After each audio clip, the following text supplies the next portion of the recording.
Well, earlier today here in Warner Robins, Georgia, NOLA boys and Stella arriving Nolensville, Tennessee. One win away from Williamsport and Lake Mary, Florida. Yeah, the boys from the Sunshine State ready to go, but no sunshine to speak of for our 5 p.m. Eastern first pitch. Thunderstorms in the area, rain in the area, but we were sliding into home. Down the berm we went, and at 7:25 Eastern, we were cleared to play. Just about set, ready to go. Emotions are running high here at Little League Southeast Park. All eyes on Williamsport.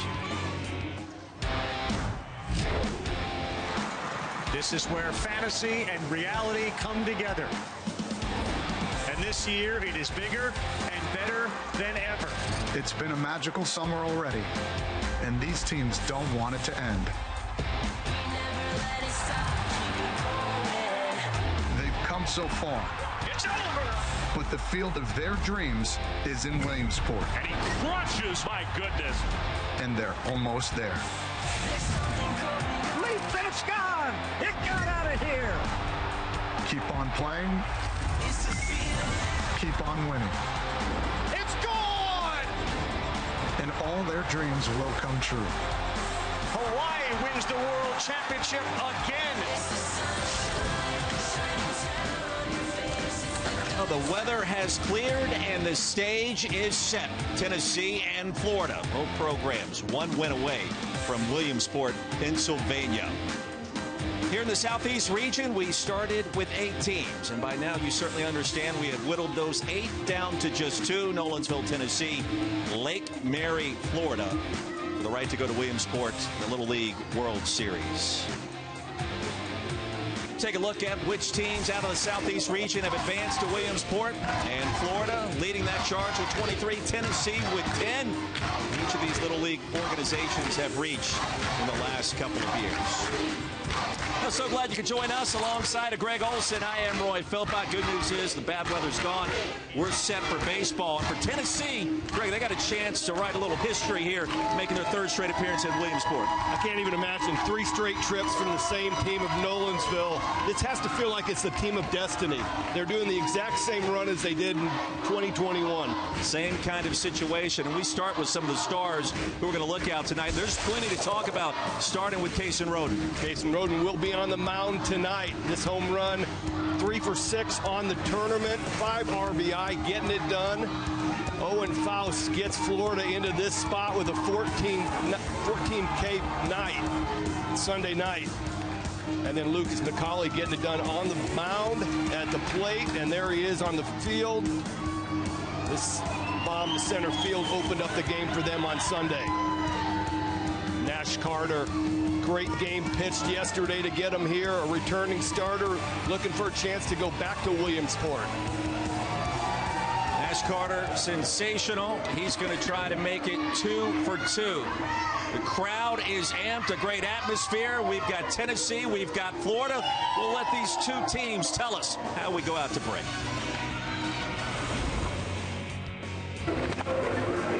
You're watching Little League Baseball on ESPN. Hi, we're the NOLA boys. And Stella.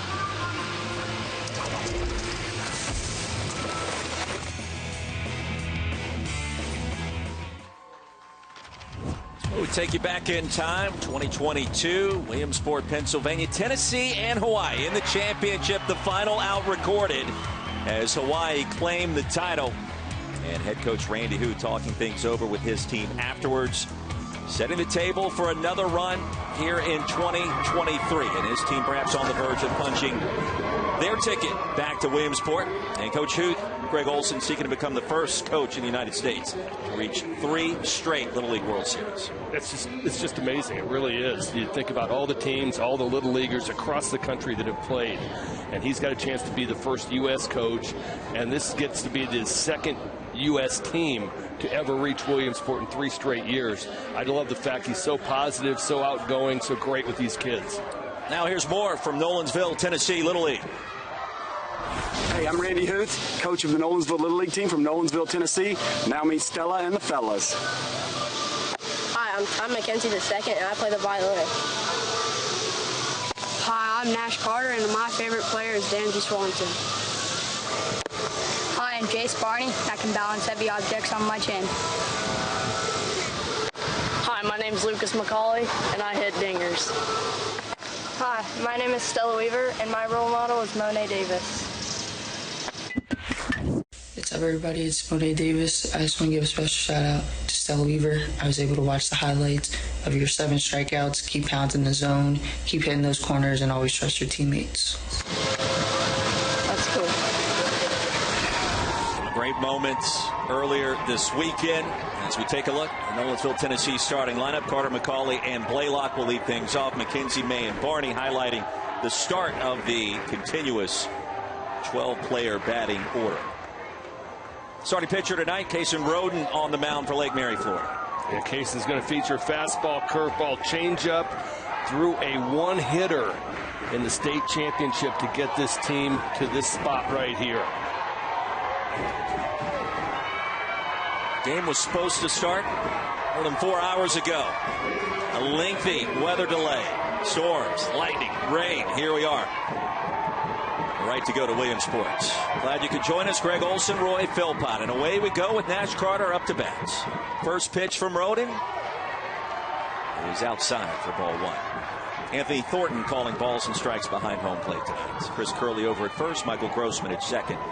Dan Lawrence at third.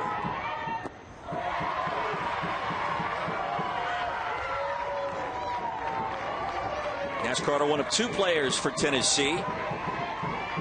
It's on last year's team that reached Williamsport. The other is Grayson May. We'll see him on the mound this evening. 3 straight out of the zone. Jason Roden looks like he's coming open just a little bit. I'm sure there are some nerves.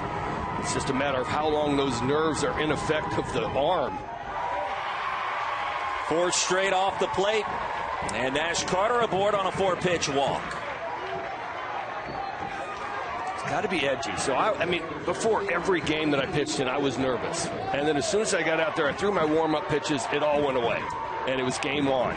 But everybody's different. I've heard, people talking about it, and it's just a different take. And so there's probably some nerves going on right now with Kason. He's been out on the mound twice already in this tournament. Started the first game, came back in relief, and closed out the game on Saturday. Couple of quick words.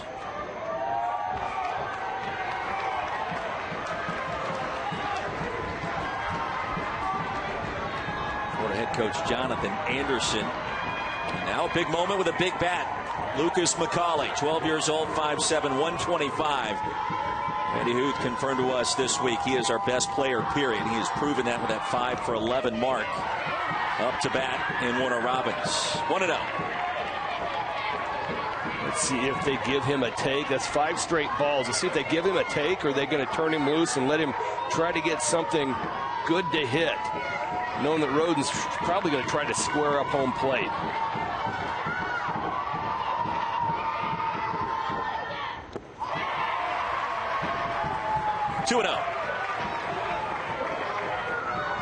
He got off to I'm talking about Roden, got off to a rocky start on Thursday in his start.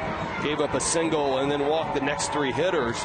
We'll come to find out from the Florida coaches that his spikes were sliding on the mound and he was having trouble, and it's really, disconcerting if you're a pitcher, if you're sliding on the mound when you're landing.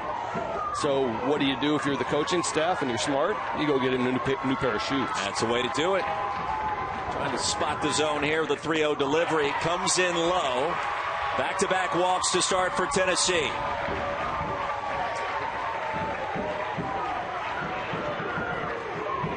Now, Florida, of course, had yesterday off, having won its first 3 games in Warner Robins. Tennessee fight and scrap its way out of the losers bracket. Here's Turner Blaylock up to bat. And you mentioned the nerves and the emotions right now, and certainly understandable. Buddy, hey, it's okay. Hey. Look at me. It's a team game. Let Sean pick you up. It's okay. You let Sean pick you up and we got more games to play, okay? Okay? Do it with your bat now. Come on. Where's he at?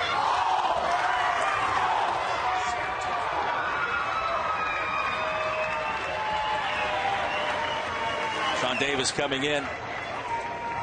And an early call. Try to settle things down.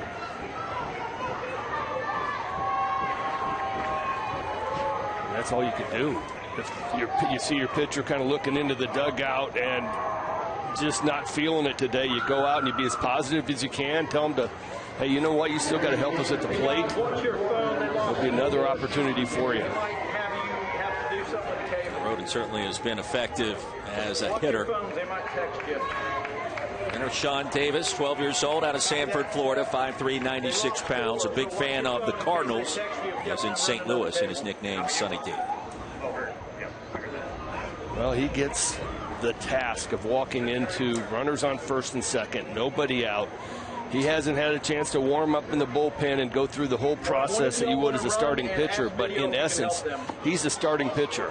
And if I'm putting myself in his shoes, I'm going, you know what, I'll give him one run. I'm going to find a way to get out of this. I'd love to get a double play, perfect scenario, or a pop-up, a couple pop-ups, nothing. But worst case scenario, they walk out of here with one run, and we get the momentum and go up to the plate. The nervous energy before a championship tilt, amplified by a 4-hour wait. Certainly you can understand that trying to settle down and settle in early, not necessarily an easy thing for any of us. No, but he's sitting there all day, right, waiting for the 5 o'clock start when he can go, and then add 4 hours to it, and the nerves and everything else going on. It's that's why I wasn't a starting pitcher, Roy. I couldn't handle sitting around all day going, oh man, I got a game on tonight, and got a battle and whatever we got. First look at TV 2, Turner Blaylock, who's 4 for 12 here. Upstairs for ball 1 from Sean Davis. What's the mentality if you're Blaylock, knowing you got a new pitcher, knowing all of the tosses that have been out of the zone so far? You still take it? I guess he is. I thought he might be pulling the trigger and getting ready to go. 4 for 12 on the tournament, a home run, 4 RBI. Nash Carter at second. Lucas McCauley at first on a couple of walks. Pounded foul. It's 1-2. Nice 12-6 curveball by Davis. He started on Saturday for this team. 3 2/3 innings, 4 hits, 1 run, couple of strikeouts.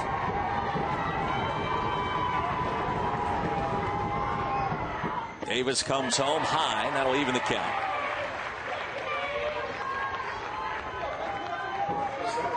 Had a rough turn of weather the last couple of days. It feels like 2 of the last 3 days, I should say. Right before it felt like things were getting ready to get underway. Skies collapse. Could be 2. How about that? And a big change of momentum. Mason Bradley starting the double play to Faust. Perfect scenario. Breaking ball down in the zone. Ties up Blaylock just a little bit. Mason Bradley gets the ball, knows exactly what he's going to do with it. Takes it across the bag. Perfect strike. The old 6U3.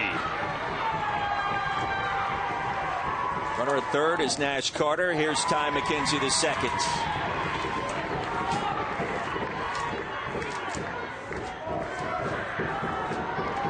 I might have underestimated Sean Davis. I was thinking, man, if I get out here with just 1 run, he starts the thing off with a double play. Faust and Feliciano were crashing from their corner infield spots. 2-0 the count. Think about a frame where you start off with 9 straight out of the zone, 2 straight walks to begin, and if you get out unscathed, that would be enormous. Davis has a chance, but a 3-0 count now to McKenzie. Well, you saw all the chest bumps and hugs after that double play. Can't imagine how much momentum is going to be in that Florida dugout if they get out of this jam. We were talking to some of the friends and family that drove in from both sides to see these 2 programs square off tonight. Some were in the car for as long as 7 hours to get here to Warner Robins, just south of Atlanta.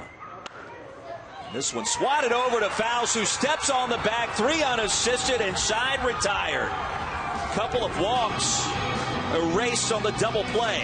Scoreless, bottom of the first. Coming up. What's up, Lake Mary Little League All-Stars? This is Super Bowl 42 champion Barry Cofield, Coach Barry to most of you.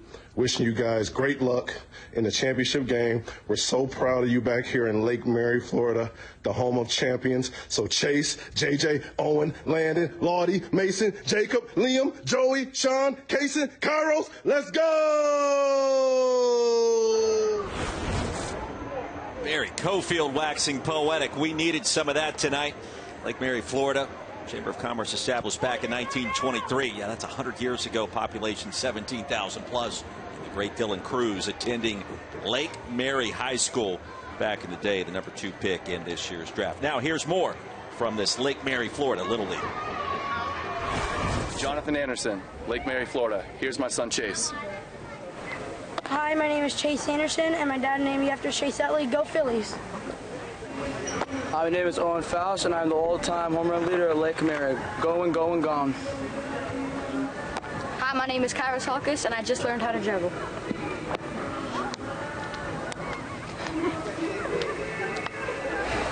Hey, my name is Kaysen Rodan, and I just know how to dance.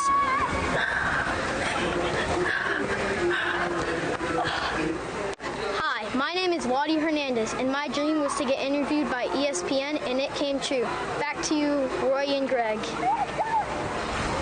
Great job, gentlemen. Anderson, Feliciano, and Faust will lead things off. The continuous batting order 1 through 12 in play once again. As we take a look at our starting pitcher tonight, he is Grayson May, and he is also a player returning from last year's Little League World Series team. Coach Huth said he is their ace. So they get their ace on the biggest game of the year. Grayson May's fastball, curveball, and apparently he has an unbelievable changeup. Can't wait to see that. Chase Anderson takes a first pitch strike on the outer corner.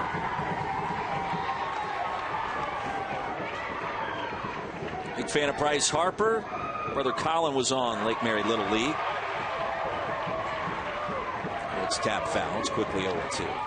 How about the hustle from the catcher right there? Some Jets. Maybe the longest run I've ever seen a catcher go, chasing after a foul ball. Landon Bono. And on 3 straight, the punch out. Anderson retired for out number 1. Landon Bono sets up just a little bit off the plate. Grayson May quick pitches it. Dots the eye on the corner. Yeah, man, that was pretty good. Too far inside, and that'll tap Feliciano. Hit by pitch. Florida has its first base runner. That sportsmanship right there. Grayson May coming over to check on him. It's one thing we've seen throughout this week, and it's always impressive. Late summer, Little League, best teams, best sportsmanship. You see that more times than not. It feels like we've seen it more times than not here in Warner Robins. I think it's great. It really is. It's just something, and it ends with Little League. You don't see that happening in high school. I'm not walking up after I hit you and see if you're all right. You know? I mean, you didn't do that in the bigs. The kangaroo court fined for me walking over to somebody after I just hit him in the big leagues. Hey, you all right? Couldn't even imagine how big that fine would be. Greg Olson, ladies and gentlemen. He'll be here all night. Out in front was Faust. It's 0-2. Seen Owen Faust, all-time leader at Lake Mary with home runs. He's hit 2 mammoth balls way foul. 14 strikeouts. Off speed pitch. Hit down the right field line, and that's a fair ball. Feliciano had to wait to see if it was going to be caught. He stands in at third. 2 in scoring position suddenly for Lake Mary with just 1 out. Owen Faust stays back on this curveball. You can see right away he's going, oh man, that's a pop up to right field. Then he recognizes it's not. Has to wait on the runner in front of him. Ends up getting to second base on that play. Second hit of the weekend. Cale McCarty trying to catch up to that one was not easy. Here's Landon Bono.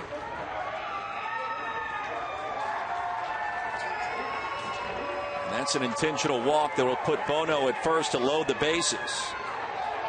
Perhaps an opportunity to induce a ground ball double play with Lottie Hernandez coming up. Curious move, 1 out. Got a chance. I like the lefty-lefty matchup. I was thinking they were going to let their ace pitch to him. And putting a lot of trust in Grayson May. And those 4 pitches count towards his pitch total. Interesting side note that many may not know that are not familiar with Little League rules. I think that would have got me. That would have gotten under your skin for sure. I didn't even throw the pitches. You can't count them. 13 tosses in for Grayson May. That's an experienced young man right there. He gets a baseball, doesn't like it. Trying to get the umpire's attention. Lottie Hernandez, the outside corner, 1-2. A deep breath from Grayson May.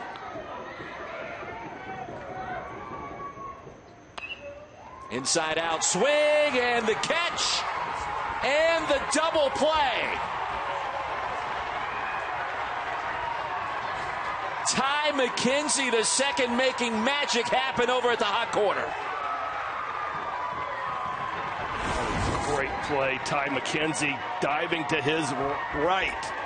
Ends up landing right on the bag. Another huge double play in the first inning. Feliciano tried to get back. McKenzie had it by that point in time. And Nolensville, Tennessee escapes. Scoreless ball game, top of the second inning, back at the Southeast Region Championship, Warner Robins, Georgia. One more look, Ty McKenzie making things happen. Just a great play. Very headsy, dives to his right, and knows exactly that base runner, J.J. Feliciano, is in no man's land. Freezes on the line drive. McKenzie just basically lands on the bag. And there's Grayson May running off the field. Everything about his whole aura on the mound at that point in time for head coach Randy Huth, it felt like it was calm despite the fact that there was chaos on the base pass in that frame. He really did. He looked icy. I mean, he hit the second hitter, gets a punch out to start everything off, double to right field, intentional walk, which was kind of shocking to me because he got a lefty-lefty matchup. But, hey, you know what? That guy's smarter than I am. Coach Huth. I would agree with that. Of course we would. How about McKenzie? Plays the violin, plays the hot corner, making big-time plays for a team trying to get back to Williamsport. Grayson May will lead things off here in the second. 3 for 10 in Warner Robins. Sean Davis delivers a first pitch that is hammered deep into the night, but foul. That did have home run distance just right at the wall. I'm trying to think about if any aspect of playing the violin would help you diving to catch a ball. I mean, there was a violin-type movement when he kind of leaned over. In that sequence, I'm going to say the answer is a resounding yes. I think you're stretching it. Perhaps.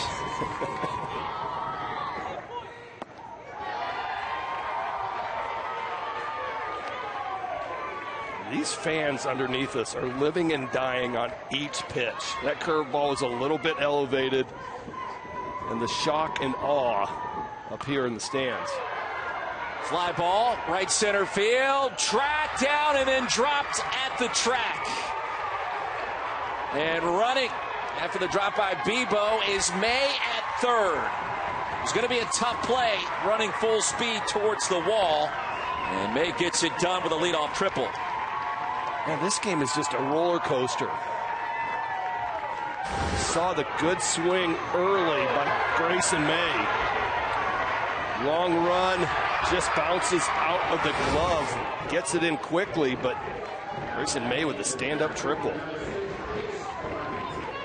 For May to Barney, and a chance for Tennessee to strike first. Davis delivers, and that one's fouled off.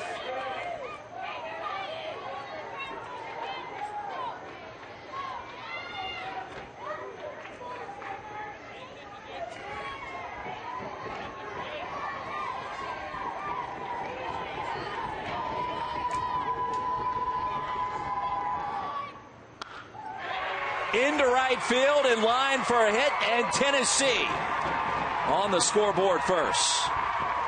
Barney drives home May after the single. They'll call that an E9. The run counts no matter which way you score it. Well, that is a nice swing. Breaking ball down and in. No-go zone on a left-handed hitter, and he hammered that ball to right field.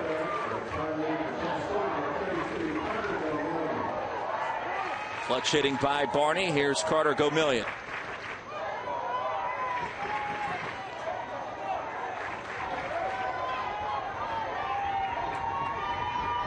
Big fan of Mookie Betts is Gomillion.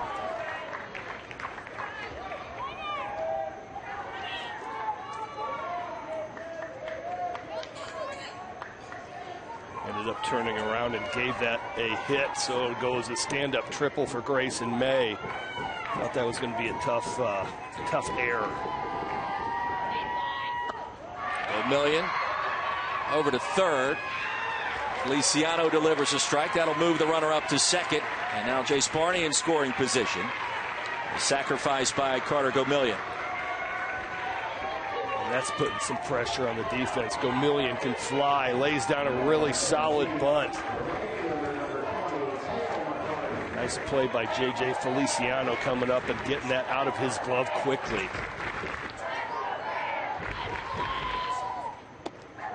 Cale McCarty claims to be an expert cooking ramen noodles.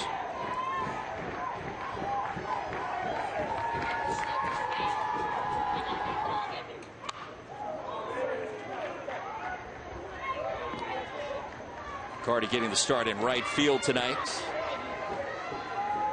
as Davis looks on.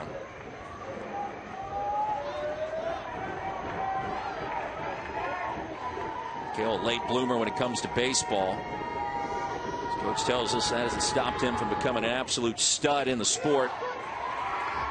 The outside corner, it's 1-2. Davis battling back here.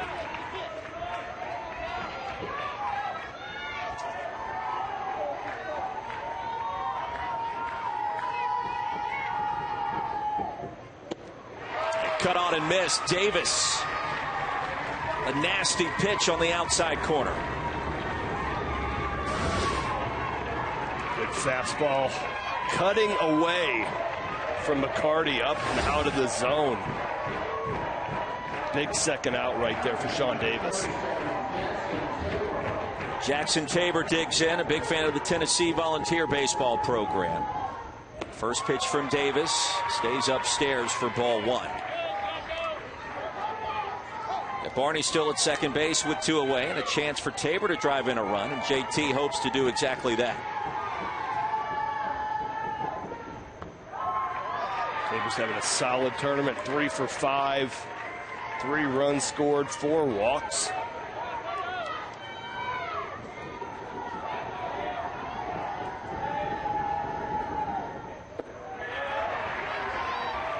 Three and out. You and I looked around about 2 hours ago. We're thinking, is this game going to get played tonight with the way the weather turned? Happy to be here, despite the lengthy delay. Walked on 4 straight. Tabor trots down to first, and that'll bring up Stella Weaver next with runners at first and second. But tip of the cap as well, once again, to the grounds crew here. Getting that field ready. Somehow, some way, it got done after the deluge. It was still raining up until about 8:20. They got out once they got out on the field and started drying it out. A little worried about the amount of diamond dry left here in Warner Robins. They got it done. Curveball in the outer half. 0-1. Stella Claire Weaver.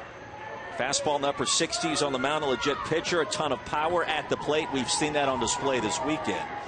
Now here on a Tuesday night, she drilled a triple to straightaway center. Critical moment way back on Sunday. Well, she was flying around those bags.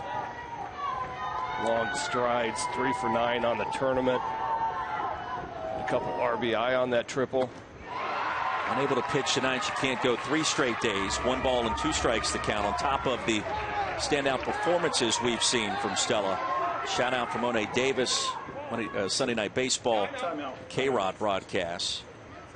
Said she watched some of the highlights of Stella in action, and Stella confirming to us, yeah, Monet Davis, certainly one of my heroes and idols really growing cool. up. That was so cool, the shout out from Monet. I'm going to have a meeting of the umpires right here. Jonathan Anderson, the head coach of Florida, came out and gave the international sign for curveball, which I'm not quite sure what he was talking about, but and I'm sure we'll probably really never know. Anthony Thornton, Chris Curley, Michael Grossman, Dan Lawrence talking things over. This veteran umpiring crew, we will say it has been a very solid effort on the part of this crew and their teammates this week. We have not seen a lot of calls that really either one of us question. They've been on top of it. Yeah, they really done a great job. All these umpires are volunteers, giving their time. Certainly a thankless job that having done it once, I want no part of ever doing it again. And when you say once, you did it for one game and you said that's it. Well, I had to do it out in high school. They made us umpire a game or two. I was like, this is just no fun. I just took a foul ball off the mask. I have a headache. It's 100 degrees. I'd rather be playing. You got Pops in the stands yelling at you. How'd you miss that call? 3-2 and a good take by Weaver.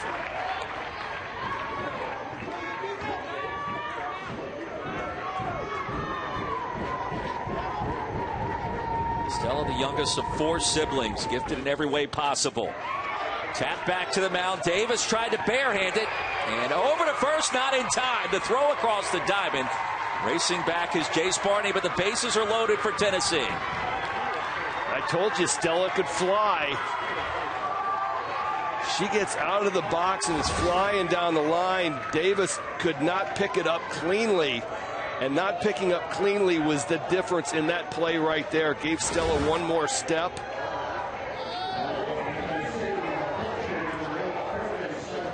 Corbin Cyphers, Brentwood, Tennessee native.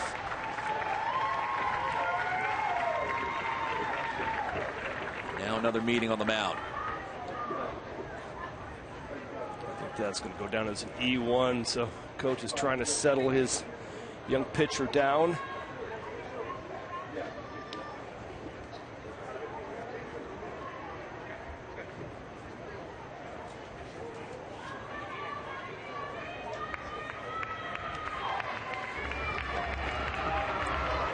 Coach goes back to the dugout. You like that, huh? I like that visit. Yeah, I mean, that was a big moment. You think as a pitcher, you got that ground ball right back to you. I'm getting out of this inning, getting out of this jam. And then all of a sudden you don't pick it up cleanly. You might take a peek and look at the runner, look at Stella running down the lines, and you don't pick it up cleanly. And that was the difference in her getting on base and the inning staying alive.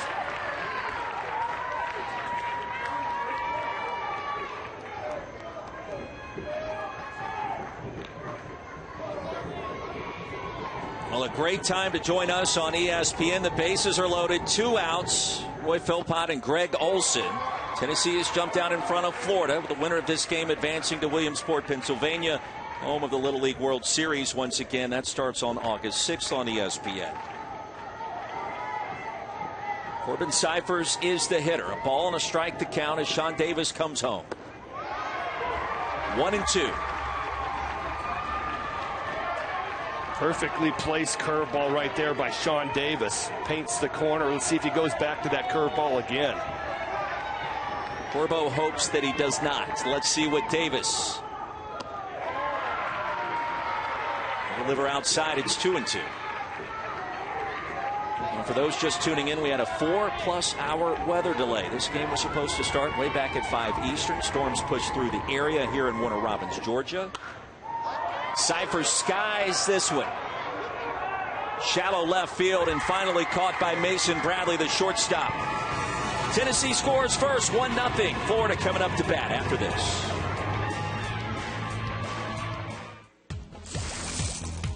Let's give you a taste of what's happened so far. Sean Davis came on after tonight's starting pitcher faced 2 batters, deuced a double play.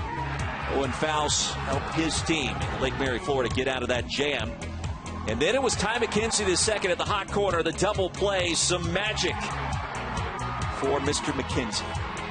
It's been an eventful inning and a half. taking the second inning now. And that pitch skied to right field. That's going to be a stand-up triple for Nash Carter. He was driven home by Jace Barney as Tennessee strikes first on its pathway that it hopes leads to Williamsport for a third straight year for head coach Randy Huth. If he can do that, become the first United States coach to pull off that feat. 3 straight. And for Tennessee, they would become just the second Little League team ever to do that. The other one was a team in New Jersey, 1947 to 49. Just amazing. It really is. The continuity of the coaching staff. This young man right here was on that team last season, so he's been there, done that. Bradley over to shortstop. And off the backside, Carter comes up empty. Leadoff hit for Mason Bradley. Fastball a little bit elevated. Great effort by Nash Carter in the hole trying to make something happen. It's been an eventful inning and a half. I mean, we've had Tennessee's left 4 runners on base. Florida's already left 2. Had bases loaded a couple times, a couple of double plays. Here's Jacob Bebo in the inside corner for strike 1.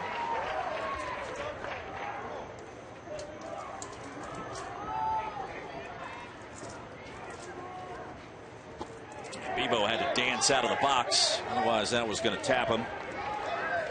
Get out of the way for a pitch out of the zone. It's a ball and a strike.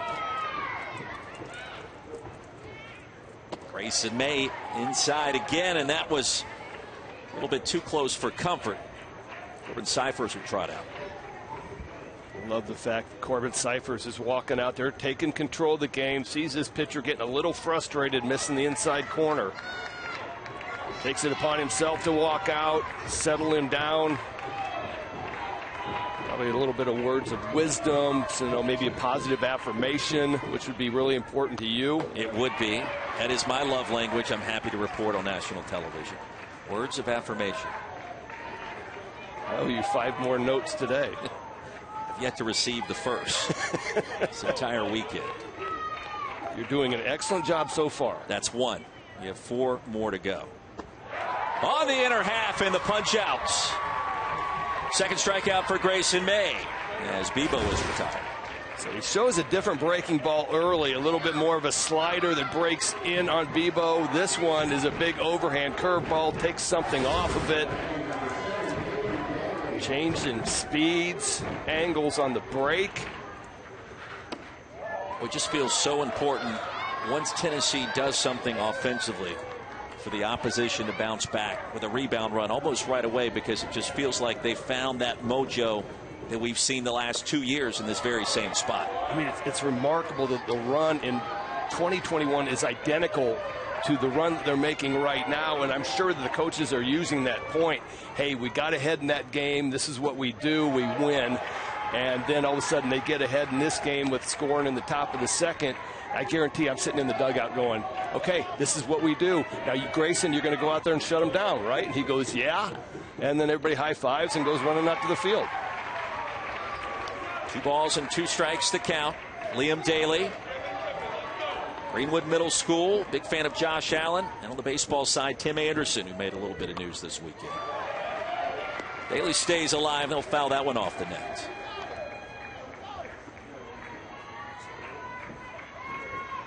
Liam is a Buffalo Bill fan. You like the Bills? I like them.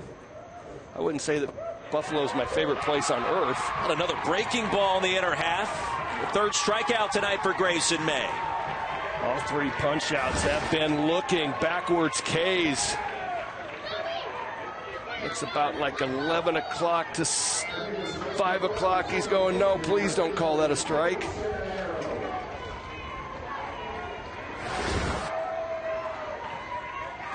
The Bills are one of those popular teams right now because they came back, it seemed like, out of nowhere about 3 years ago. That one gets away from Cyphers for a minute. And that'll enable Mason Bradley to race down to second. So now a knock could potentially tie this game up. Good base running fastball, just tips off the glove. Mason Bradley gets into scoring position.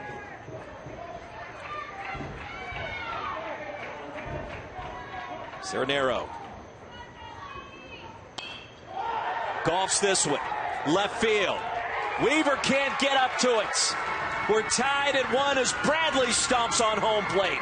And a 2-out run-scoring double off the bat of Joey Serenero.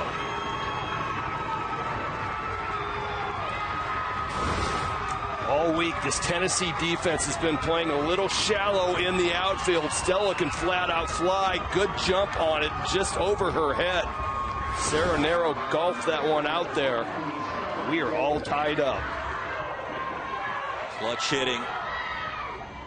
Second baseman, a big cut by Sean Davis. Just mentioned the possibility of a rebound run, trying to make sure you stay even with this Tennessee club that just likes to run away with things. Breaking ball just missed. Ball and a strike. Grayson May thought he landed that one. Gives a little smile over the dugout going, man, that was a good call, good pitch. I don't see you doing a lot of smiling on the mound when you were playing. For the Orioles, for Auburn. I rarely smile. I didn't think so. We're going to have a question here. Pitcher keeps scolding the catcher. That was a balk. Yeah, he's giving it to the pitcher is giving his own. Davis. No, I never smiled, Roy. Off the hop, fielded cleanly. That was Carter for out number 3. Florida responds. Nash Carter has been sensational in a multitude of ways this week on the mound and in the field. Nash Carter just picking it clean, 6-3, gets Tennessee out of that inning. Well, the Southeast region always known for its strength of its Little League programs. Florida leading the way in terms of teams that have reached the Little League World Series with 23, last appearance in 2021. Tennessee with 10. Of course, they've done it each of the last 2 years. Both these teams went in 2021, and we had no international teams, so 2 teams from each bracket went. Randy Huth seeking to become the first U.S. coach to reach 3 consecutive Little League World Series. When tonight he'll accomplish that. He always has this calm demeanor about him. When we've sat down to talk with him, when he's recording things with our ESPN crew here in Warner Robins, most importantly when he's talking to his team. He is great. He really is. I really have enjoyed his mound conversations. I try to catch up with him before every game, to talk his pitcher, what's going on. Just always a very pleasant man. Why wouldn't you be? This is what we do. We come here, we win, and then we go to Williamsport. Not a bad way to do things. When you're coaching. Considering how many people are playing, how many kids are playing Little League. 2 million this year. To just get out of your district tournament is an accomplishment. And then going to state, getting out of that. And here we are, the last 2 teams of the Southeast Regional. 2 balls and a strike to Gideon Shepler.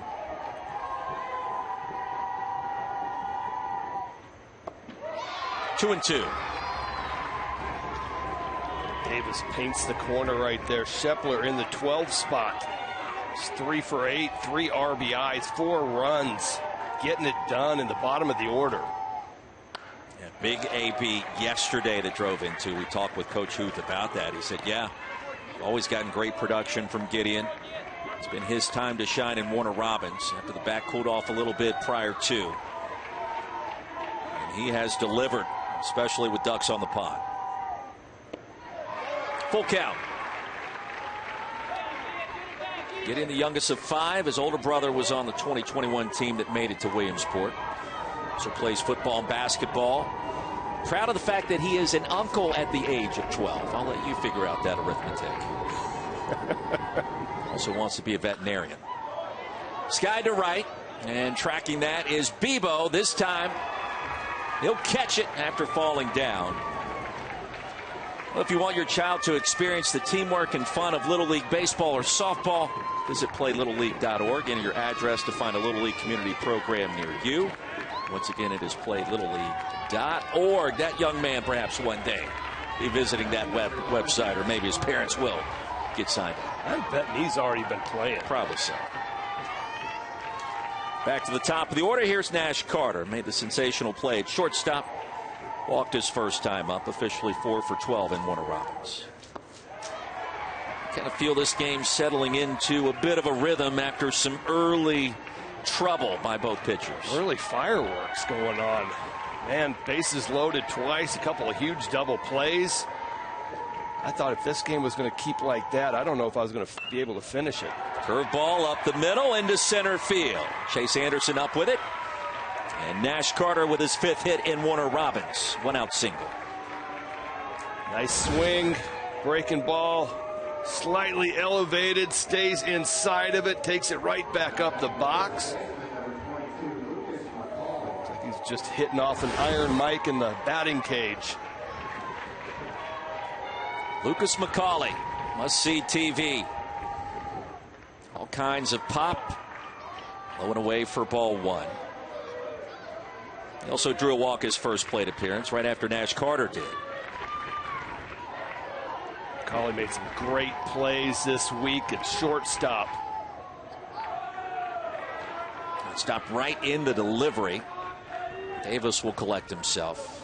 McCauley told us this week this team has a great history of bringing great teams to Williamsport. And he used the L word.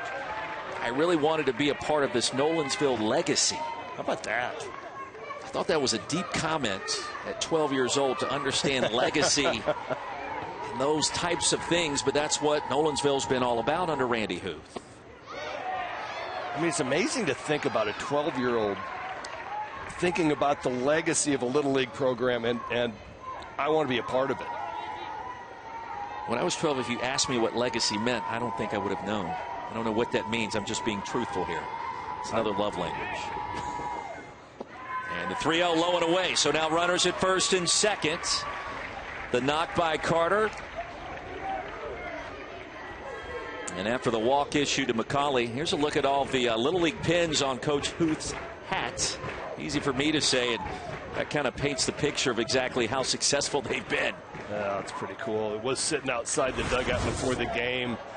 Some of the players would come over, rub the pins on top.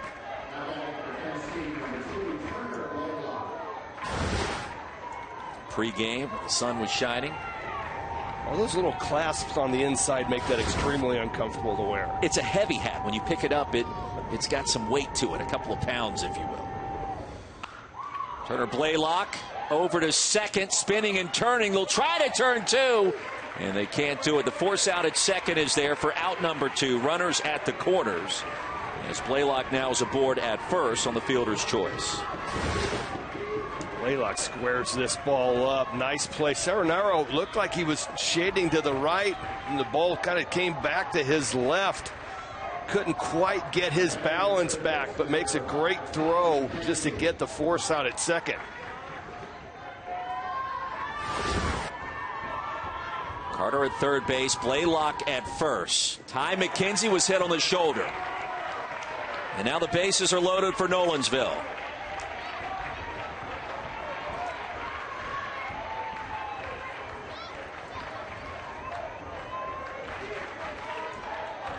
Fastball just got away. You got to wonder if those baseballs aren't coming out of the game.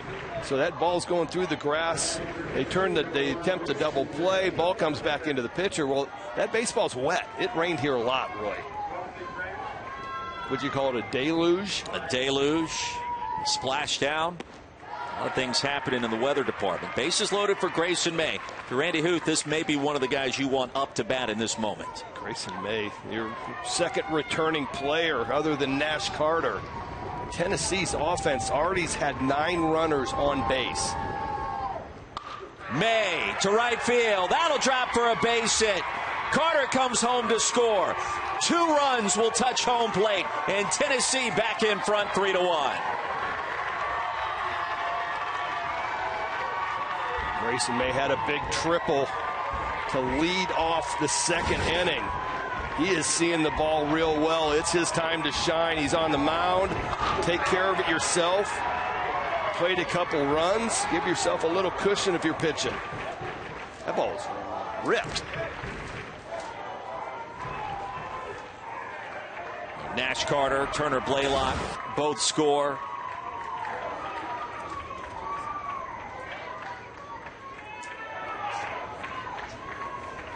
And 3-1, our new score here in the top of the third inning. Talking the infield, getting everybody on the same page, bases loaded, everything's fine. Give your pitcher just a chance to breathe for a second.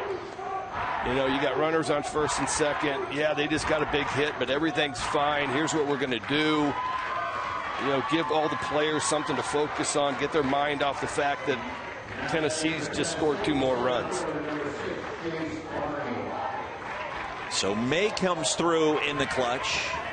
Jace Barney, Sunset Middle School. Left-handed hitter, a big fan of the Braves, and Ken Griffey Jr. And he'll take high and tight for ball 1. A base knock his first time up.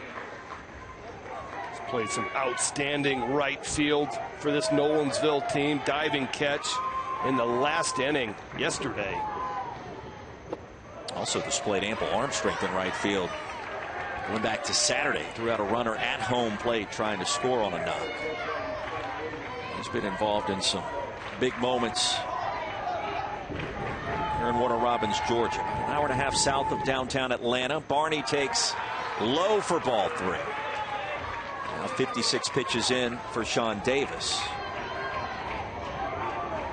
All right, if you're Sean Davis right now, take a deep breath, relax. And I would be telling him to throw 1 strike, because you're looking at it going, I need 3. Well, you don't need 3, you just need 1. And then now you go, okay, I need another 1. And you try to break it down into real simple terms and easier jobs.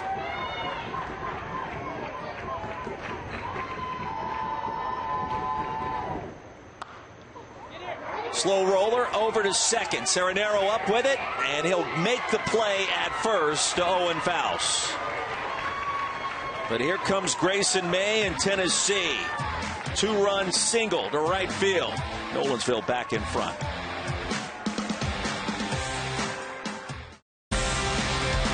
Sport underway August 16th.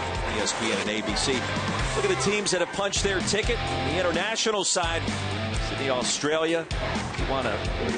Mexico rather, and then from the United States, Needville, Texas. That is Texas East. Getting the job done. So we are on our way, and so is Grayson May. 2 for 2 tonight. He's driven in 2 runs. He struck out 3 on the bump. That's what you would want out of one of your returning players, one of the captains, and as Coach Huth said, probably their best starting pitcher on the mound and getting it done on the plate. So here is tonight's starting pitcher for Lake Mary, Florida. Was taken out after facing 2 batters. Big moment for Cason Roden. Head coach Jonathan Anderson told him on the mound, it's all right, you're going to get this back at the plate. Let's see if he can do that. Doing a nice job at the plate. Hit by a pitch, and a leadoff man is aboard. And a high five and a grimace reaching first base for Cason Roden. Grayson May pleading his case that he was leaning his bat out to bunt, and then went over to make sure that he's all right. Nope. He was getting ready to load and swing. Roden stands at first. Iris Hawkes takes inside and low for ball 1.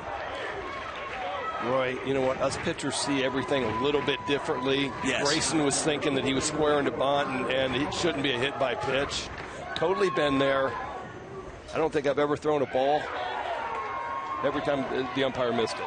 I don't think I've ever thrown a ball, says the 1989 AL Rookie of the Year and one of the top closers going back to the 1990s. I love that mentality. It had to be your mentality coming out of the bullpen, hair on fire. Oh, nice play in right field. Jace Barney.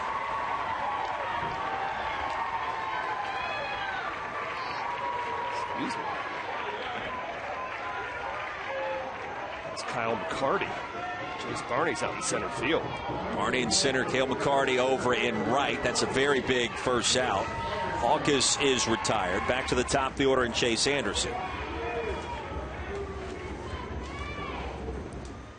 Yeah, but that's the way you got to think. You got to have this positive vibe that you're the best guy out there, no matter who you're facing, where you're at, what's happened so far today.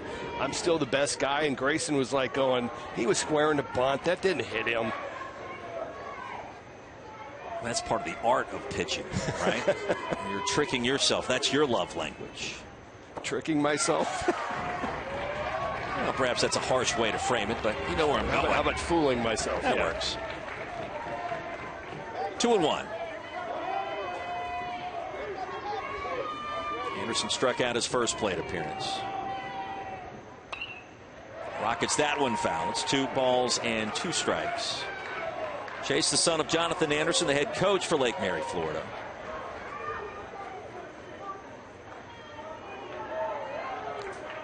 It's got a tough mix. Lefty-lefty matchup. You've seen some big breaking balls diving out of the zone. And then you see that fastball. Off of May. And they'll get the force at second. As Nash Carter able to fight the baseball down and run over to the bag.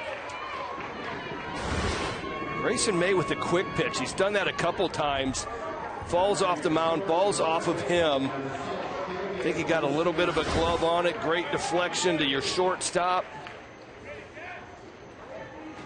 1-6 the hard way. That'll work for Tennessee with a 3-1 advantage and a runner at first for Lake Mary, Florida. Lisiano digs in, was hit by a pitch his first plate appearance. Upstairs for ball 1 here in his second.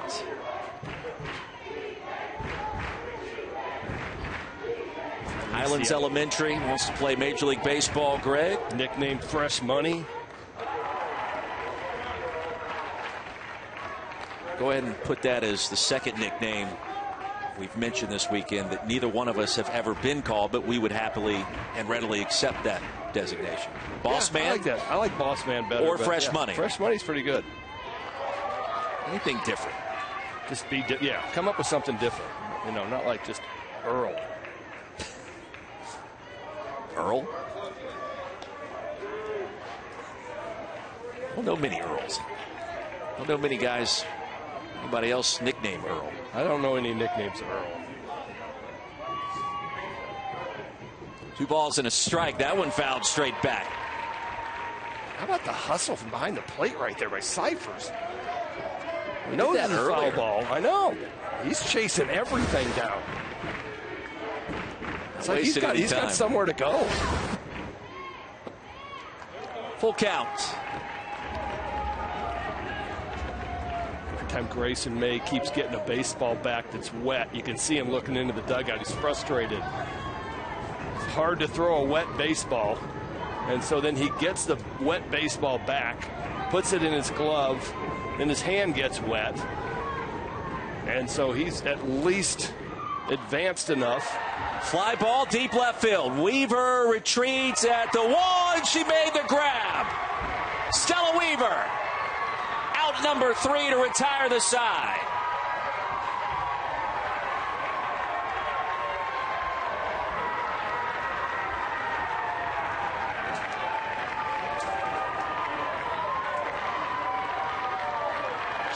Just one of the boys getting it done. Deep fly ball to left field. Stella takes off, backs there, gets in front of the fence, makes the catch. Out number 3. Tennessee rolling.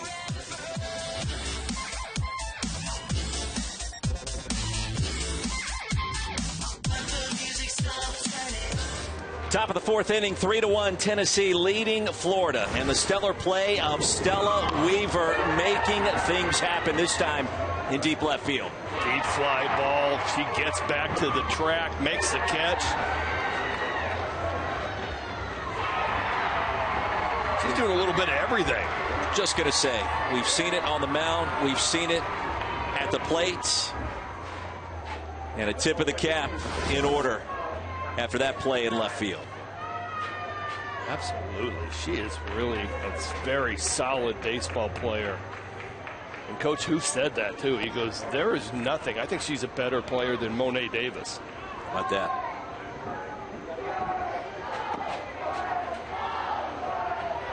Winner of this game punches their ticket to Williamsport, Pennsylvania. If it's Tennessee, it'll be 3 years in a row. That's only happened one other time, going all the way back to the 1940s. Randy Huth trying to become the first head coach to do that, the team coach in the U.S.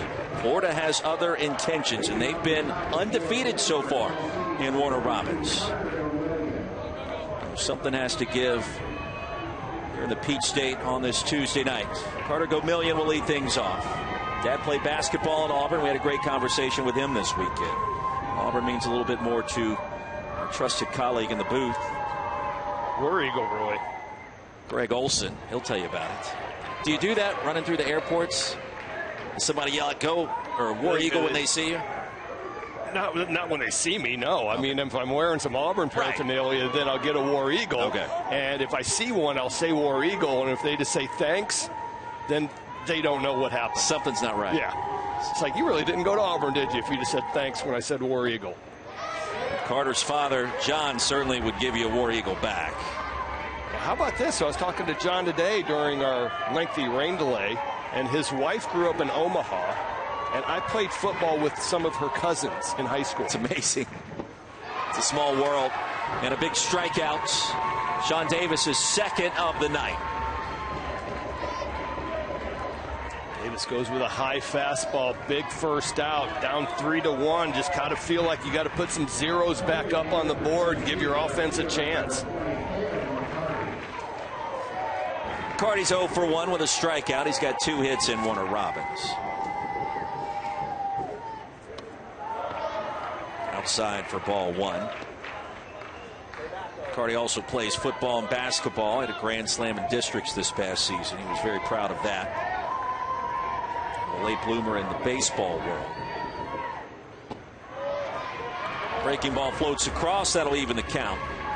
It's pretty amazing. If he's got started so late, to be on this team, on an all-star team at age 12, and an all-star team that is this pronounced. Hammer to left, caught by Hernandez, and Lottie comes up crucial.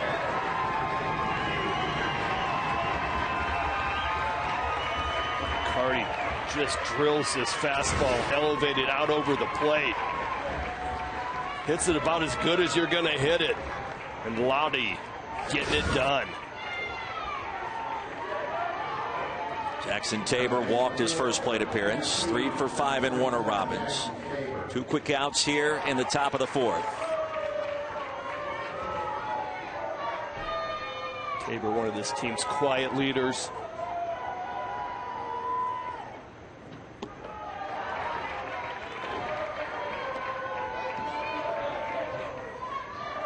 Got 5 walks in the tournament so far.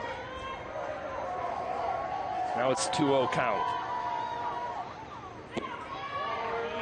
Couple of quality takes make it 3-0. He's sitting there going, come on, throw me a pitch. I want to lead the league in walks. That's in fact what he's going to do again. Tabor aboard. The inning continues for Stella Weaver. Stella makes a great play, and of course she has to come up. Hawkins getting loose in the bullpen for Florida. Davis now approaching 70 pitches. Here's where you have to be careful with Weaver's power. Outside for ball 1. Stella, the youngest of 4 siblings. Randy Huth told us, confirmed that it's the first girl he's coached in 21 years, but he said we're so lucky to have her. She chose to play in our league. They came in on the NOLA bus, the NOLA boys. It says the NOLA boys in big, and then it says, and Stella. Stella and the fellas delivers again to right field. Tabor now at second, Stella Weaver at first.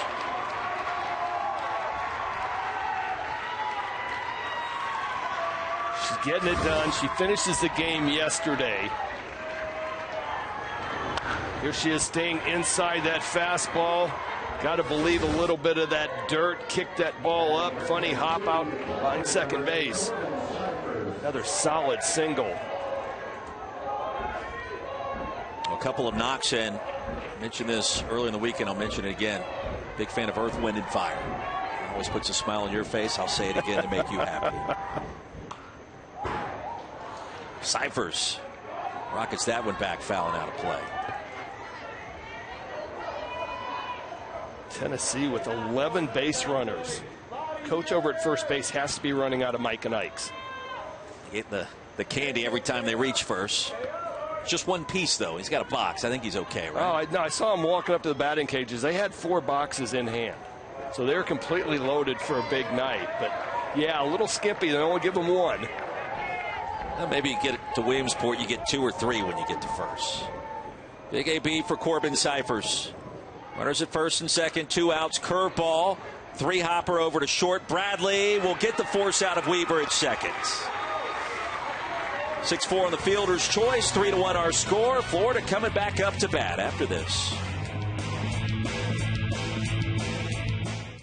What's up, y'all boys? It's D. Henry here. Want to wish y'all good luck. I'll be rooting for y'all. Can't wait to see y'all become champions. Yo, what's up, fellas? Justin Reed here, safety for your Super Bowl champion Kansas City Chiefs. Just wanted to let you guys know we're cheering for you and ready for you guys to become some champions to play hard, don't give up. When things go wrong, band together and go get that win, baby. We're cheering for you. You love the shout-outs and you love the hardware and the assistance provided by the Tennessee Titans. Led the team bus to the fans that want to make the trek down from Nashville, Nolensville, from right there in Tennessee. And there they are. They made the trek to support Nolensville in their efforts to get back to Williamsport. Just so cool. Just drove in right before the game. Parked the bus in the parking lot right out front. It's like, are you kidding me? The Titans bus just pulled up. Ty McKenzie, the second. His dad played in the NFL. Has been a coach as well. Half-decade in the league on the gridiron. He's made some spectacular plays at third base this weekend. Multitude of different ways. Rally time for Florida. Starting to get late. Faust will lead things off with Greg Olson. I'm Roy Philpott. Tennessee a 3-1 advantage. Faust to shallow center. And grabbed quickly by Jace Barney for out number 1. Just off the end of the bat. Just missed it. As we talked about earlier, the all-time home run leader in his Little League has hit some moonshots that have been just foul here in Warner Robins. Just off the end of the bat on that pitch. Landon Bono walked his first time up. A big cut here. Basically caught just about every inning this year for this Lake Mary, Florida team. Led the Majors division in doubles this year. Son of Kyle Bono, pitched at UCF, was drafted by the Red Sox. 1-2 the count. He called Miguel Cabrera the best hitter of all time, the greatest hitter of all time, quote unquote. Thought that was a different perspective, and Cabrera obviously has played forever and has got a ton of hits, over 3,000. I don't know if I'd go greatest, but okay, let's run in his lifespan though. Would you say during his lifespan that Cabrera might be one of the greatest hitters of all time? Absolutely, you could say that. So I'll go with him. I'm not going to argue. Just thankful I never faced Cabrera. Had nothing to do with his 3,000 and some hits. Faced a lot of other great hitters where maybe you assisted a time or two. I added to some of their numbers, yes. You were an all-star. We showed the picture this past weekend with you in the big unit, that all-star game. That was a great picture. That was really cool. In Wrigley, 1990. Payoff pitch, grounded up the middle. That'll sneak through for a hit. Landon Bono aboard. Second time he's reached tonight. Our statistician Mark asked me if I'd ever heard of Albert Pujols. Did you help him along the way? No, I did not help him either. Well, that's something you can hang your hat on. I played no role in their eventual Hall of Fame career. In their 3,000 and some hits. I had nothing to do with Barry Bonds' home runs. How did you do against Ken Griffey Jr.? I think he was 0 for 6. 0 for 6? That's lights out. Yeah. I wanted a punch out, though. I wanted the big left-handed punch out. I never got it from him. I would put that on my Twitter profile. Griffey never got a hit off me. Griffey over against me. Deal with it, America. I mean, not many pitchers can say that. Minimum 5 ABs, of course. That was not a whole lot of fun with Edgar Martinez batting behind him. And Jay Buhner was a part of that lineup for a time, wasn't he? This one chopped over to second. Blaylock had to wait for it. He'll get the out. That's the second here in the bottom of the fourth. Bono advances to second on the play. A chance to make it a one-run affair if Mason Bradley or Jacob Bebo can get things done. Solid play by Turner. Blaylock comes in, knows he's got probably no shot at getting the out at second base. Doesn't even look there.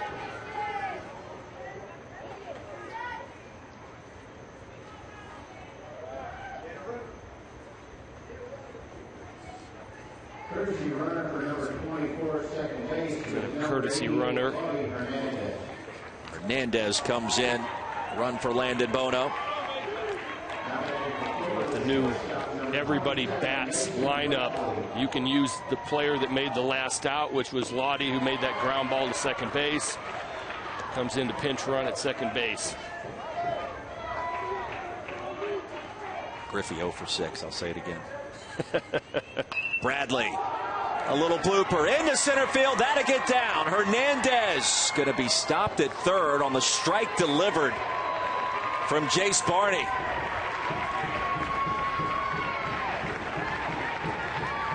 Mason Bradley 2 for 2 on the night.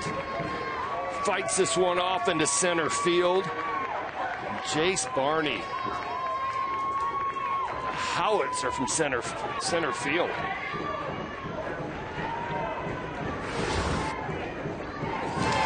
You're good. You're good. Guys, we're good. We're good. Our defense is great. We've practiced this situation a million times. Okay? I believe in every one of you. Let's make it happen, okay? If he takes second, we're throwing him out. Yes, sir. We're getting him out at second base. If he stops in the middle, you know you're trailing. Okay? Let's strike this guy out. Let's come back in. Let's score a bunch of runs. Let's go win a region championship. Sir. All right, guys, let's go. Let's go. Always says the right thing. Always says the right thing. That was perfect. You walk out. You're great. Tells Grayson he's great. Goes to his love language, positive affirmation.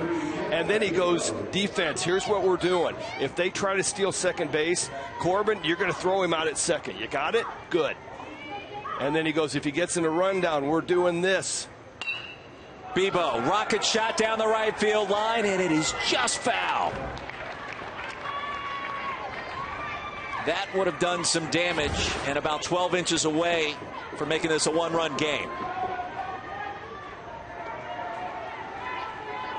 That close. And there's what Grayson's thinking on the mound. That was way foul. Pitcher's mentality. That was way foul. It wasn't even close. That was another strike after a visit to the mound, by the way, which supports your theory. Now it's 0-2. Yeah, every time. It's 92%. After a mound visit, the pitcher throws a strike. That was your research done over the course of several nights here. I only got back to 1973. Still pretty good.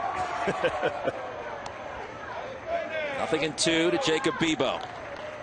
All right, with 2 strikes. Let's see if Florida tries to do something, getting a run down first and third. Up the middle. Stopped and tagged. Nash Carter.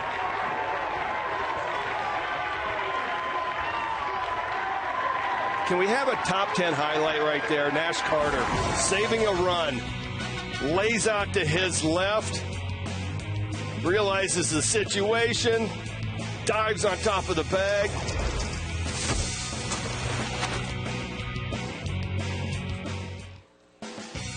Hey, don't forget the Little League Community Heroes Recognition Program helps to honor those dedicated individuals who not only volunteer their time at local Little League programs, but also contribute in other ways to improve their communities. To learn more, to nominate a community hero, visit littleleague.org/community heroes. And a tip of the cap to Greg Martin, who's going to Williamsport and assisting the grounds crew here all weekend long. We've been hanging out with Greg, and member of the Warner Robins Police Department. He's told us some great stories about tournaments here in years past, of course, in which he's assisted, and one of the good guys here supporting this community proudly. Some of Georgia's finest, and he is out there doing yeoman's work on the grounds crew, and then up in the booth, and boots are muddy. He loves it. I appreciate loves it. Yeah, we all do.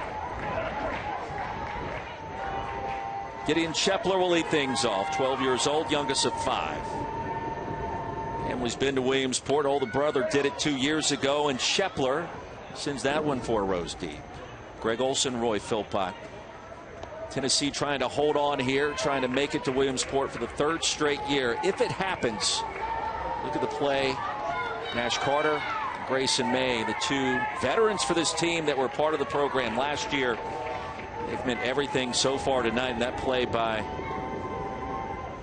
shortstop Nash Carter moments ago, significant. Sean Davis makes a sliding catch here for out number 1. Florida's not going to go quietly. Got 6 more outs to work with. Davis at 75 pitches now. Really nice play. Ball gets fisted back to him. Your initial reaction is thinking that he got a little bit more of it, but he reacted well, came up, sliding 2-need catch. And look who comes up. Shocking. After a great play, he has to bat the next inning. It's a rule. 5 hits and Warner Robins over to first. Fouls fields it cleanly, dives in for out number 2. And Faust taking it himself. Love the effort. Hustle. Not quite sure if the pitcher's getting over. And he gets out there to his right. Showing a little athleticism diving in there. Make sure you keep that good pitching hand away from any spikes that might be coming down the line, Owen, just for future reference when you go diving in. 14 strikeouts in his last start here, nearly a complete game shutout. Only gave up 1 hit. That was to A.J. Robinson. Single up the middle after a couple of walks. Faust certainly has a bright future, as does Lucas McCauley. I don't think I've ever seen a Little Leaguer throw harder than Owen Faust did on Sunday night. It was eye-popping. It really was. And he was getting into the moment as well. Emotional coming off the diamond a couple of times after some big punch-outs late. Well, his opponents were stepping out of the box. He was getting into a rhythm, and that was what Coach Anderson told me when I asked him, okay, tell me about Owen Faust. He goes, throws gas, 76 miles an hour from 46 feet. There's McCauley getting a walk, which equates to about 100 or 101 on an MLB radar gun. And he goes, only question is if he's throwing strikes. And that night he was pumping fastballs for strikes. McCauley walks for the 3rd time tonight, and that certainly is part of the MO this evening against this Tennessee team. You don't want Lucas McCauley to beat you. Here's Turner Blaylock. He can beat you as well. 4 hits and Warner Robins. A curveball just missed. Now at 81 pitches. Sean Davis did a remarkable job tonight settling things down after a bit of a bumpy start. He did not get the start. Over to Faust, off the chest into foul territory. Blaylock now gunning for second, and runners at second and third, with McCauley now standing on the bag at third base. And it was a hot shot and tough to handle.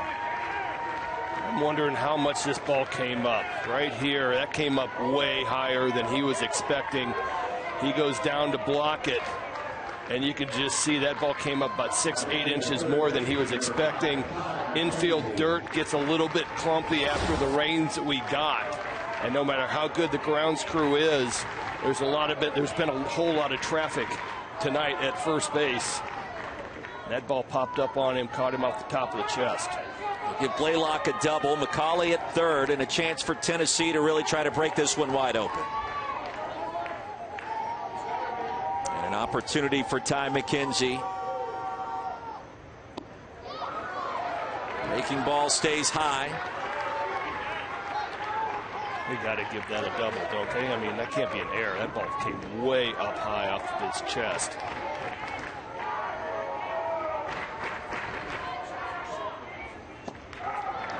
2-0. Winner of this game advances to Williamsport. And this will be Sean Davis's last hitter of the night. 84 pitches. This will be 85. That is the pitch limit in Little League Baseball. He gets to finish the hitter even though he goes across the threshold of 85. He's done a great job. Really has. Came in with a lot of traffic in the first inning and nobody out. Got out of the jam.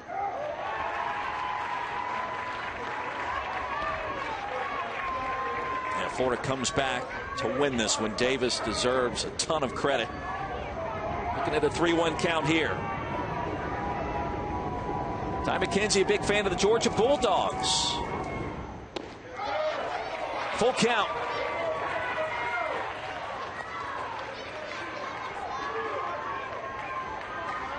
Solid pitch. Davis has got to be just imagining that same pitch over in his mind right now. Outside corner. Try to paint the corner and get a big punch out. And McKenzie, a fly ball to right field. Bebo retreating underneath for out number 3. Bottom of the 5th coming up. Florida trying to rally here in Warner Robins. Bottom of the 5th inning back in Warner Robins, Georgia. Here's what's at stake. Florida trailing Tennessee 3-1. That score holds up. Nash Carter and Nolensville, Tennessee will advance to Williamsport. It'll be his 2nd straight trip, but the Little League organization's 3rd straight trip. That's only happened one other time in history. Florida seeking its first trip to Williamsport in 2 years. Winner of this game gets to punch their ticket tonight. And there's more in store for head coach Randy Huth as well. With Greg Olson, Roy Philpott, he's Grayson May. It's been May and Carter that have been the difference so far for Nolensville. Trying to do it again, the elusive three-peats. That was what you expected coming into this. The 2 returning starters. The 2 guys that have a chance to be number 41 and 42. Liam Daly, Ty McKenzie the 2nd, out 1. Number 41 and number 42 of all-time Little League players that have gone back-to-back seasons to Williamsport. How many millions? We got, give or take, 2 million kids playing Little League Baseball this year. That goes back to 1947. Let's do the math. Shall we, Roy? You shall. The reliever that never smiled playing Major League Baseball for all those seasons. I smiled after the game was over and we won. But not on the mound. Never. I might have laughed at somebody once. Randy Johnson probably taught you that. He never smiled. Oh, he never smiled. He was intimidating. He never smiled. He was intimidating in my own clubhouse when we were teammates. Did you learn, if there was one thing you learned from the big unit, as a pitcher, as a ball player, as a person, what would it be? Just the effort that he went out every night and didn't take anything for granted. Same stuff. Nice punch out from Grayson May using the Randy Johnson wipeout slider at the back foot. Grayson May, you can do that. Little breaking ball down in the zone. He's shown a couple different breaking balls tonight. A big overhand slow curveball, about 12-6 on the clock face. And then that slider a la Randy Johnson. Sean Davis, the hitter, came on in the first inning tonight as a reliever. Rounded out to short in his first plate appearance. Ball and a strike to count. First time you talked to him, was it intimidating? No, he was. We were both too young at that All-Star game where we, in 1990, we were both too young. So just happy to be there, happy to be part of all the Hall of Famers that were roaming around the baseball field. But once we became teammates and he became the big unit, he was intimidating. He was intimidating in the clubhouse. Ask Larry Walker. John Kruk, that All-Star game appearance. Over to shorts. First time we've had a 1-2-3 frame. Nash Carter, 3-1 our score. 5 innings in the books.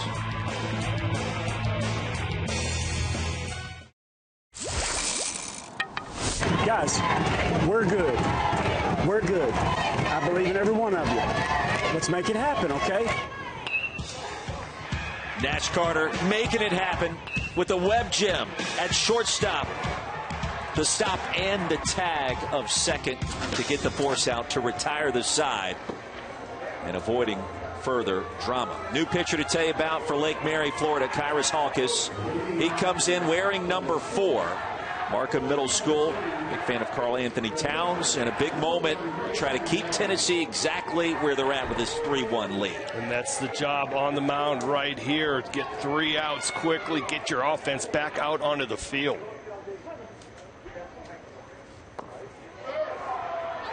Halkus comes in low for ball 1. That might be the first pitch that this umpire has missed. Maybe one of the first ones we've seen. Really done all weekend. A great job, yes. Now into Tuesday night. That's Grayson what I'm trying to say. Yeah. He's done a great job. That might be the only pitch he's missed tonight.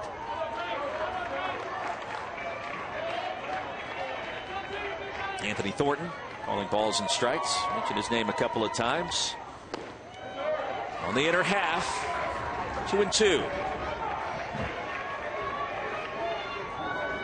Grayson May having a great night on the mound at the dish. 1 for 1, couple RBI. May slaps that one foul. He is right on time. It's one of those where, as a pitcher, I'm sitting there going, okay, he is locked in today. I need to do something different because whatever I'm doing, he is well aware of it. He is right on time. Seeing the ball really well. It probably looks like a beach ball to him right now. I think so. He's driven in 2. May waits. Over to Faust between the wickets into right field. And May's aboard to start the 6th. Faust is going to make that play 99 times out of 100. That'll be the E3 that puts May on first. You got to believe that that play that he had a little bit earlier that came up and bounced off his chest for a double was way in his brain right there. Because you said it, he's been ultra athletic at first base, covering, doing every little thing right. And that one, he just was waiting for that big hop, and he came up on it a little too early.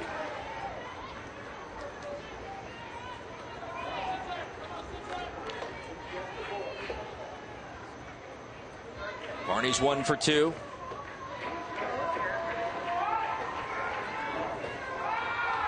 Jace told us his special talent is balancing heavy objects on his chin. We saw that pregame with a giant broom. This time the sacrifice will go 1-3. And that'll put May at second base. He's now in scoring position with just 1 out. Solid bunt all the way around. Well played. Halkus coming up, knowing he's got no time. Takes the out at first base. Well played. Carter Gomillion. May at second. He'll pull back. 1-0. Carter's got 4 hits here in Warner Robins. This is the Southeast Region Championship. The winner of this game will advance to Williamsport. Florida has yet to lose here. Tennessee has battled its way out of the losers bracket going back now 3 days.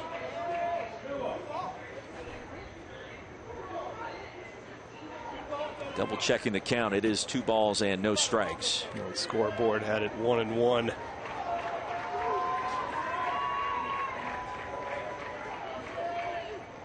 Long look down by Gomillion. He's shown bunt. He's sacrificed bunt earlier in this game. He's laid down a couple of bunts. Extremely fast. Gets out of the box well. Definitely enough of a threat that your third baseman needs to be up on the grass.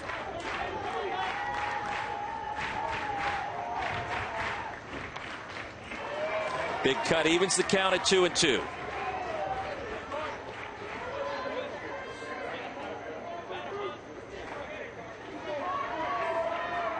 Fun part now is, as a Little League coach, if you're Coach Huth, you're trying to figure out any which way to get a run. Steal a run, do whatever you can. Great punch out right there. Halkus with a curveball. Don't forget, for the first time, the Athletes Unlimited Women's Professional Softball League will play a doubleheader at East Carolina Softball Stadium during the Little League Softball World Series in Greenville, North Carolina, just a mile away. The Little Leaguers will be the special guests of the pros and get an experience of a lifetime. All comes your way tomorrow at 4:30, 7 Eastern on ESPN2, also on ESPN+. Athletes Unlimited back in action. 1-0 pitch into left field for a base knock. Runner's going to be waved home, and Tennessee extends its lead to 4-1.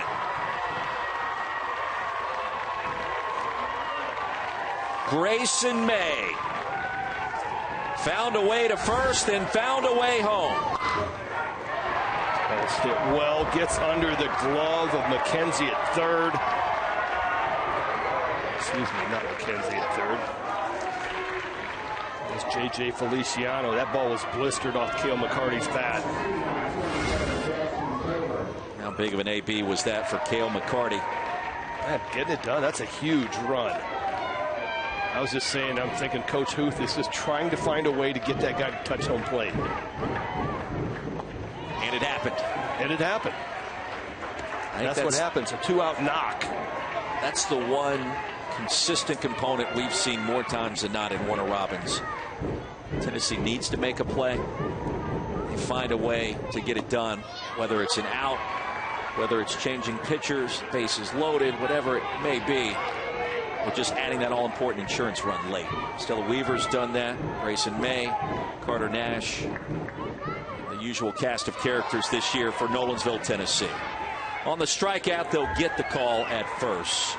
Florida's down to its final 3 outs. Roden, Hawkins, and Anderson coming up in the bottom of the 6th.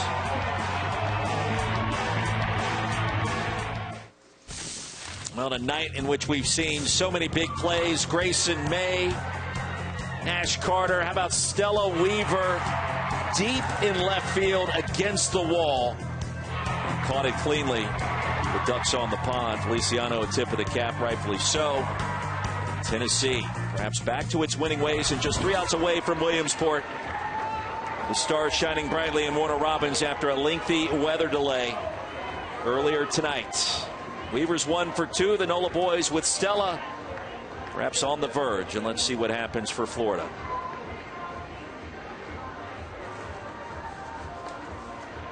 A little Grayson May taking care of some business, getting off a wristband.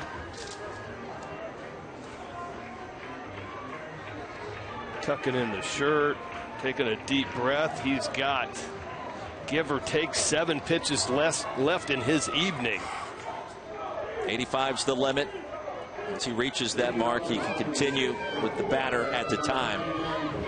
And after that, Nolensville, Tennessee will be forced to make a pitching change. Payson Roden will lead things off. Hit by pitch. Batting 11th, and there's Randy Huth.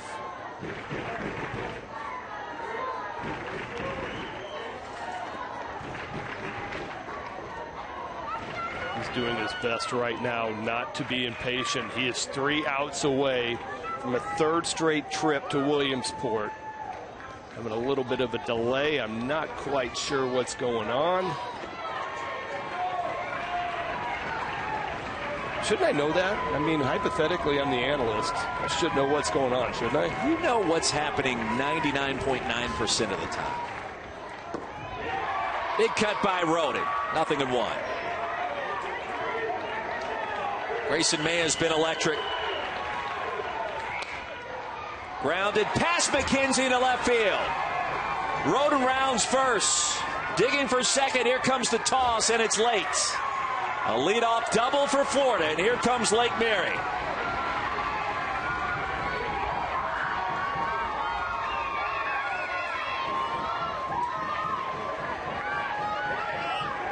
Should go down as a double. They're thinking that he came off the bag. Randy Huth will talk things over with Anthony Thornton.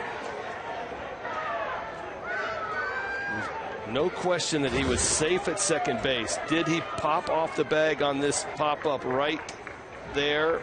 Nope, still holding it. Oh, glove came off.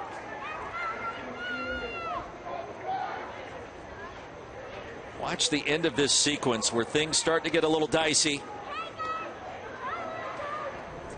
But the glove's not on him when he came off the bag.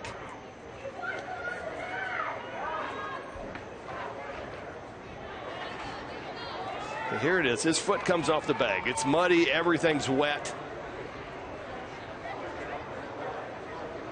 He's off the bag. And that glove looks like it might be on his hand.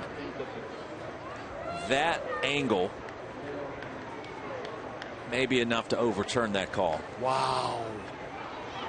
I mean, you feel horrible. The kid just hits a double, gets things started. That glove is on that hand. Can we make sure that that left foot is off the bag at that point?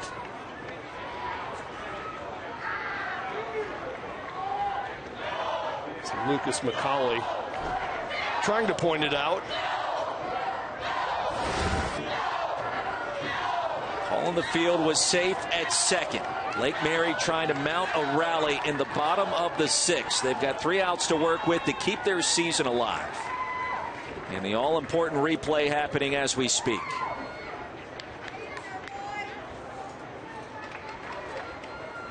There is not one person in this stadium that's breathing right now.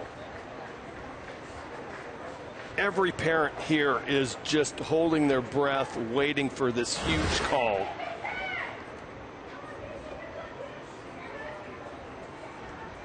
Right foot's off. Left foot looked like it was off. He held the tag on the hand. The moment where the contact comes glove to hand, to me, is the point in question. And is that enough to tell you indisputably that this call should be overturned from safe at second to an out? I think there's enough. What about you? In your expert opinion? I agree with the analysts.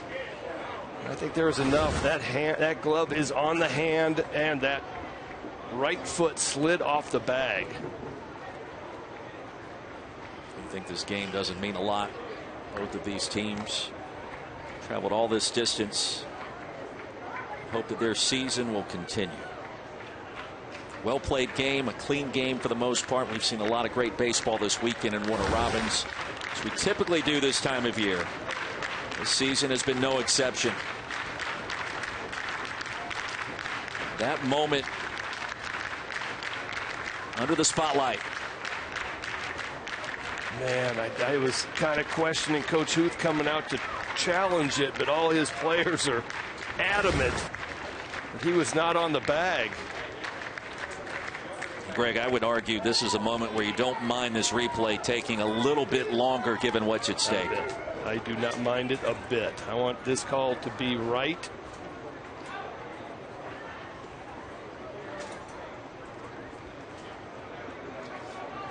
Home plate umpire Anthony Thornton.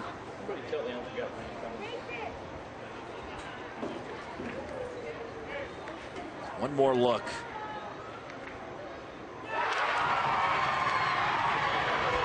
And it's overturned. Randy Huth made the right call. Wow.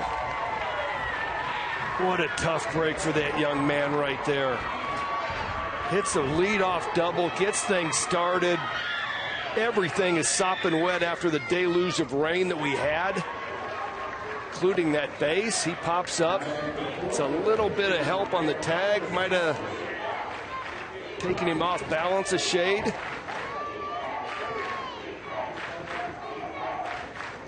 Iris Hawkes takes low. That'll even the count. See, Grayson May just turned around, take a look at the scoreboard, see what his pitch count was. Ground ball to third. McKenzie up with it cleanly, fires a strike, and Florida down to its final outs. Now we have a moment. Don't forget, Sports Center is coming up next. Butch Gross and Michael Eaves will bring you the greatest plays. Spectacular day in the Little League World Series. Max Scherzer back on the bump tonight. A lot happening with joint practices occurring in training camp in the NFL. As soon as we're done here in Warner Robins.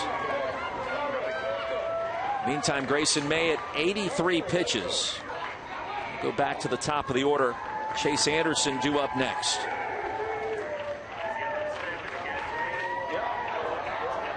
Coach Anderson talking to his son, having a light moment, and his son is feeling the stress. Let JJ do. Come on, hey.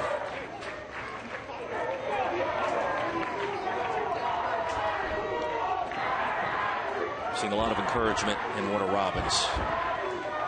Going back to Saturday when we first got here. Now deep into this Tuesday night. Here's Anderson, the first pitch from May.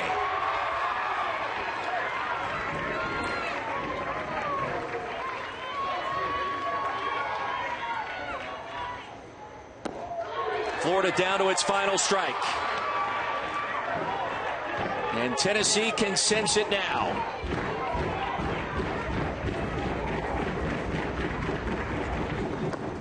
And there it is for the third time in 3 years. Tennessee's going back to Williamsport.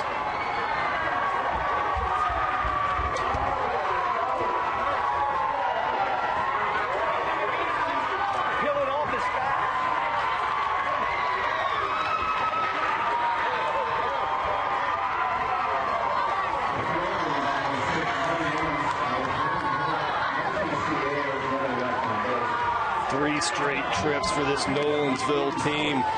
Got it done offensively. On the mound, Grayson May was excellent. Complete game.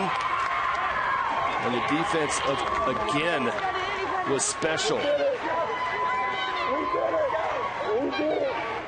And for Randy Huth, an emotional moment with Stella Weaver.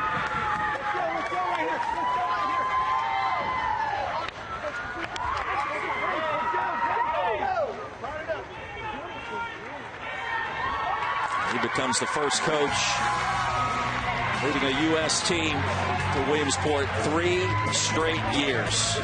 What a scene in Warner Robins, Greg. Just a special time for this Nolensville team. 3 straight trips. Florida was really good tonight, just not good enough. 4-1 our final score. For Greg Olson, I'm Roy Philpott and our entire ESPN crew. We say good night from Warner Robins. Sports Center is headed your way right now.